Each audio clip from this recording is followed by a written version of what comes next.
All right, glory to God, man. Another Bills win.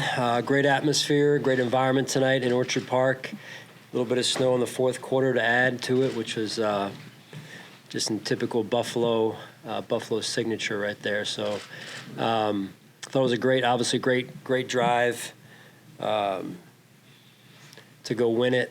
Well executed. T-Bass coming in to finish it off. T-Bass and Sam and Reed, I don't want to forget those two guys either. They do a great job for us, the protection. And then, I thought the defense found a way in the second half. They were having success running the ball really throughout the game, and defense made some key stops, in particular one after the turnover.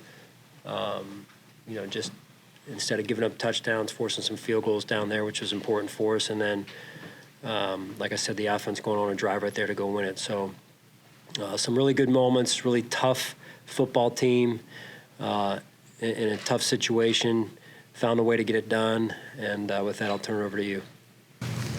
Coach, you got some great balance at 6 minutes to run, 6 minutes off the clock, and a nice game. Just run us back to that 6 minutes. Yeah, I thought Coach Dorsey did a really good job of, throwing some runs in there. Motor, the offensive line, James hit one, I believe. It was good to watch those guys kind of get into a good rhythm with some throws, with some passes, different types of passes, different types of runs. Good communication with the coaches on the headset during that drive, in particular with Coach Cromer and Ken and Josh. So just coming over the sideline and making sure we were in full control of the situation. And in a lot of ways, it reminded me, obviously, down the end there of the Ravens game. That's a little bit what we were talking about there. So good execution. What do you want to say about Josh's playmaking, the leap for the two-point conversion, the 44-yard run, the end of the first half? Yeah, end of the first half was big. Yeah, run it down to 0 on the clock and throw a touchdown, right?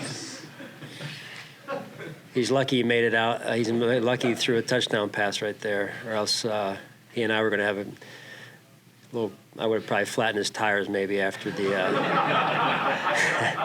after the game. But he'll learn from that one, and maybe I'll learn a little bit from it too. So he said that he just kind of slid after he threw that ball, and he was just hoping to hear cheers. I mean, he's darn lucky he was hearing some cheers. Sean, what's it mean to you, fifth playoff appearance now in your 6 seasons as a head coach? Yeah, Vic, appreciate that. Very humbling. Just coming here, moving my family here years ago.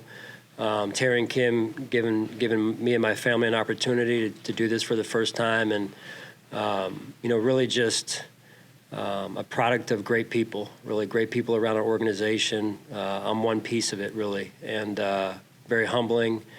Like I said before, glory to God for his blessings, and just happy to be a small part of it.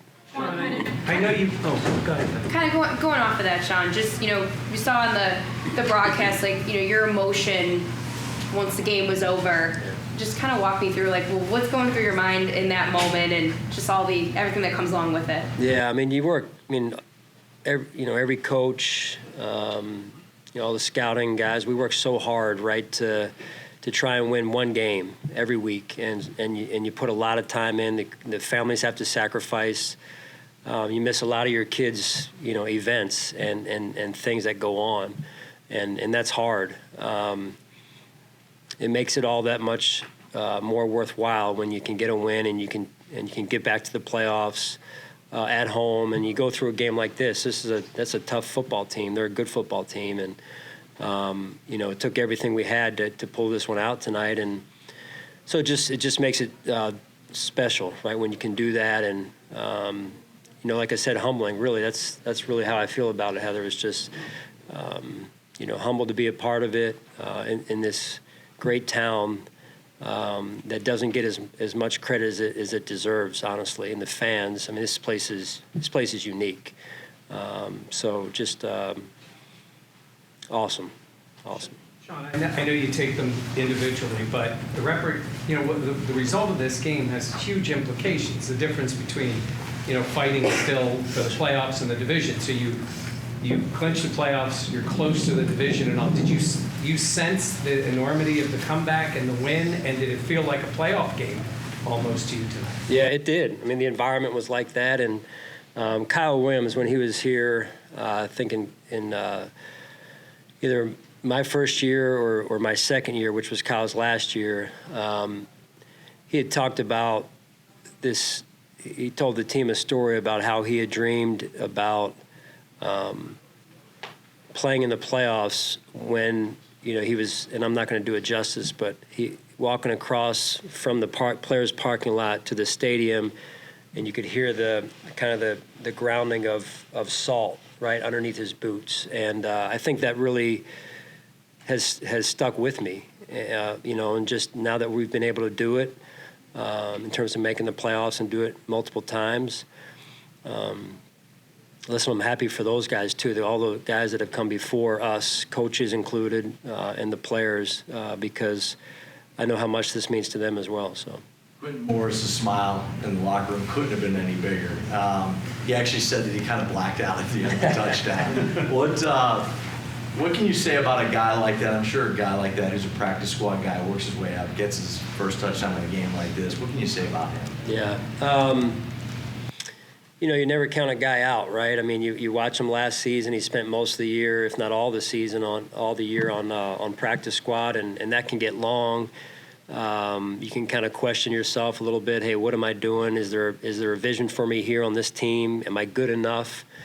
And that's all that's how like normal life is, right? The ups and downs, and sometimes you're either going into a storm and coming out of a storm in life, and just to see him work his butt off, persevere, and you never know when your number is going to be called, and his number was called, and he made a big time play for us right there. So it's a great lesson for all of our young players. Talk about Kyer Elam. What's your impression on Kyer today? Yeah, I thought he looked like he was making some plays. He was into the game, fun to watch. Another guy that's had to wait his turn a little bit, and he's been working. And he almost picked that one ball off. I think it was a second down or third down play. Third down, I believe, third and medium. So it was great to see him make some plays out there. You mentioned the atmosphere and the weather and all of that. It was Jordan and Josh, I think, said that you guys maybe expected the snow earlier. No one really knows what a lake effect band like that is going to do. But when it started, it seemed like there was a switch that got flipped or something. When the snow started? Responded to it. Did you sense that on the sideline?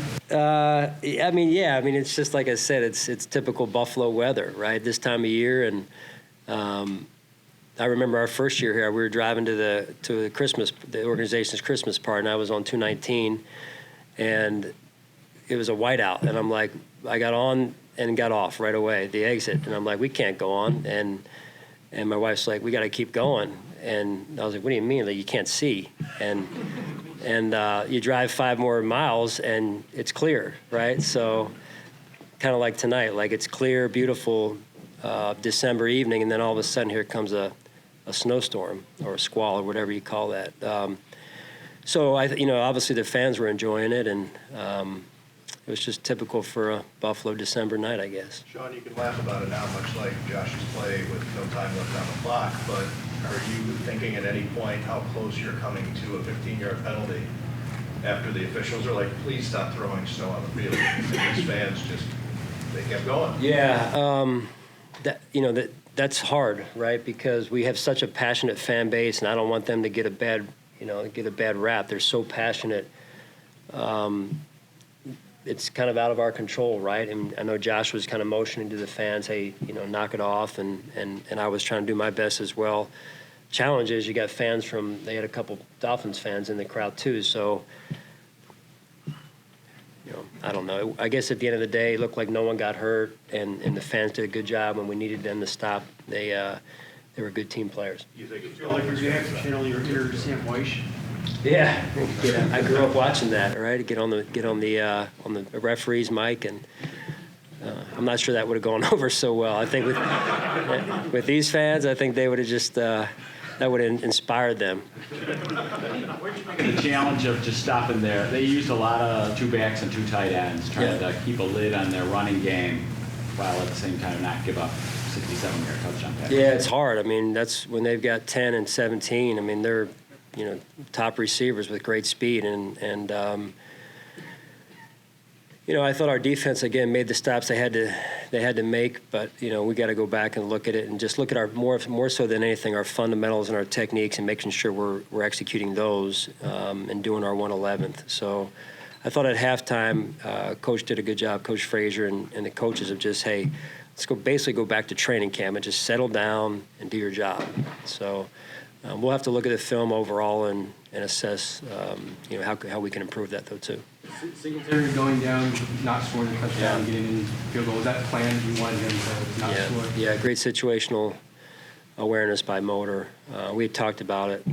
We call it no mas, which means no more. And similar to, like I said, the Baltimore game, you're expecting them to potentially allow you to score right there, just based on where the game was, where we had the ball, and in their timeout situation. Sean, with all the receivers that got involved, targets, whether it be running backs, tight ends, whatever, some people who aren't used to contributing as big as they did in Hines' his first receiving touchdown. But, is that by design, or is that part of the game plan versus just how it kind of unfolded today? A little bit of both. I mean, we're just, again, trying to use all the players that we have, and then and you could script it like that sometimes, but it doesn't always come out like that, right? It ends up in a little bit of a bottleneck sometimes, and even though you have it set up to unfold a different way like it did tonight, where you had more of a everything in moderation, it seemed like. So I just think it's us growing as an offense and just a little bit of happenstance there too, perhaps.